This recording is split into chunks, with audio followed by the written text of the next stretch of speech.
بص، هقول لك على حاجه. واحد مصاحب علي علوكة واشرف كوخة عايزين نطلع طيار. الليمبي قالها قبلي.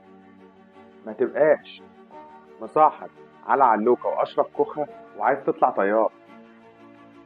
احسبها كده بالعقل. ازاي؟ ما تبقاش مصاحب خمسة ستة كل همهم القعدة على القهوة وعايز تبقى مليونير. بص على الدايرة المحيطة بيك، ركز كده في دايرة معارفك. اقعد مع خمسة مليونيرات، أو بمعنى أصح ناجحين، وهتبقى السادس بتاعهم. اقعد مع ناس بتحب تطور من نفسها وهتبقى في وسطهم. بلاش تبقى قاعد في وسط ناس بيحبطوك، بيكسروا فيك، ناس كل همها في الحياة إن هي تشكي.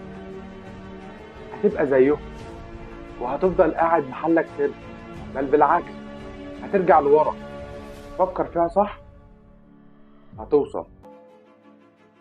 احسبها مع نفسك صح، راجع نفسك. النجاح جواك، أحلامك وهدفك اسعى ليه. انت تستاهل ده، تستاهل كل حاجة حلوة.